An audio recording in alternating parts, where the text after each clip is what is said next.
then looking carefully for whether you see it. That's what active observation is. It's deciding, I'm not looking at everything. I don't have the time or the mental capacity to look at every single thing for 30 students in this 3 to 5 minute time period. However, I can look for one thing, I can look for two things, and so you're making an intentional decision to say, I'm looking for this, and I'm gonna inspect it because that's what I expect. It allows you to track what you see in writing. Give students individualized feedback. Note their progress, especially when they're writing on a piece of paper in your classroom. You can walk around and you can give a little note, yeah, you're on the right track. Discern the common error. If there are 5 or 6 or 7 students who are in a place of just not understanding what's going on, you can say, okay, if there are 5 or 6 or 7 of you, I need to go back to the board and I need to figure out what's going on. And it creates a permanent record, because if it is on a piece of paper, if you are using a notebook in your class, your students are able to go back and see, as well as you, what that student or those students were doing correctly. Another thing, and this is a common misconception. Effort does not guarantee learning. Just because you have a hard worker in your class, there are some kids who are so task-oriented that they will do exactly what you've asked them to do. But does that mean that they're learning the material? No. That's why we have to actively observe what's going on in our classrooms, so that we know, I see you, I understand, I get it. Thank you for working so hard. But in this 1 or 2 step equation, you missed this step. You know? Think about student and teacher misconceptions. What are some of the misconceptions that you hold? If there are any, are you addressing those in your CLT?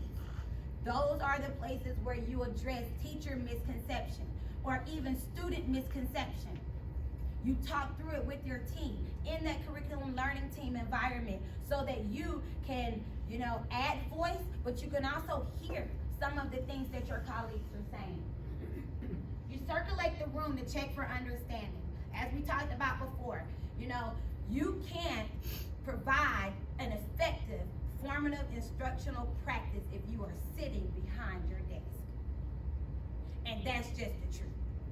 You have to get up, you have to get moving. They need to know that you're within earshot of them. They need to know, oh yeah, he's coming, she's coming. Let me go ahead and let me, get to work. They need to know that that's a part of your formative instructional practice. That is how my teacher checks for understanding. You cannot wait for kids to tell you that they don't get it. You can't wait until the assessment. You can't wait until you're looking at data from the common assessment and say, my kids didn't get this. This question was off. No, that's not when that's addressed. Backwards design, we start at the end. We begin with the end in mind. So we have those conversations then. But when kids, or if you're waiting on the student who never participates or never talks or never tells you that they don't get it, but all of their work, that data is there to support that they don't get it, and you haven't jumped in there, I'll let you out fill in the blank. And we see the word active, right? We see the word active. That lets us know that there's movement going on, right? Activity, there's something going on, there's movement. But there is a such thing as proactivity, and what, say it again, Ms. Ramos, come on. Reactivity, all right? So just thinking through, how proactive are you being, or how reactive are you being? So I just want y'all to take just 1 minute, and I want you to kind of zone in on one of these bullet points. And I want you to either talk about what you're already doing in your classroom or what you want to make sure that you try. Or maybe there was an aha that kind of pops up. Because that effort does not guarantee learning. That may have been the aha. It made you automatically think of a kid in your class who works really, really hard, but they just don't get it. Okay? I'm gonna give you 1 minute to talk to your table.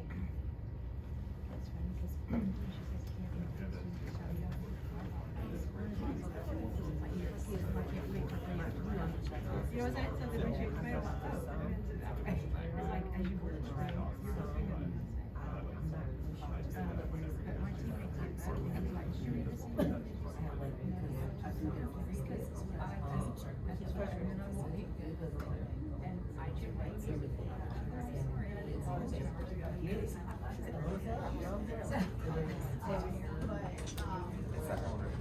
That's a big problem. Like, a lot of times you can walk kids through something, but if they don't feel like they own it, like, I had this weird reaction from the 2 centrality of paragraphs we did.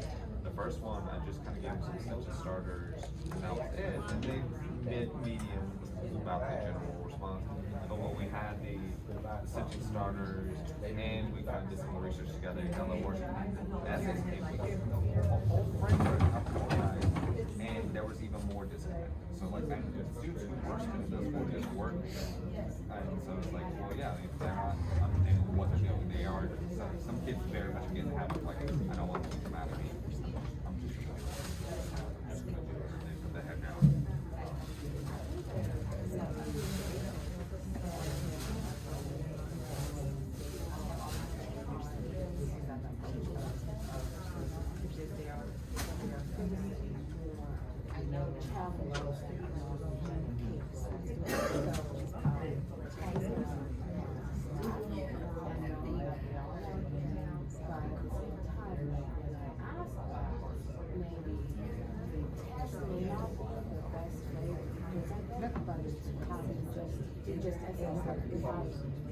Okay, before you go off, quick question, if you can answer, that's what I do. Quick question before I answer. Like, one more one, who was elected for the college union? So,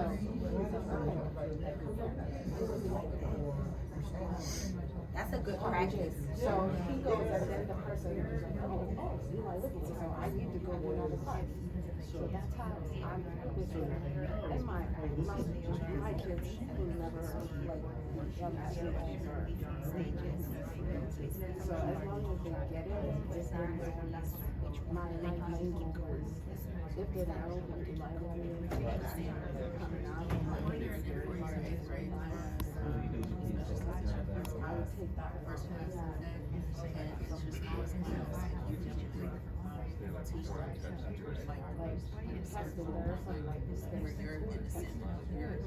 Matt was a bad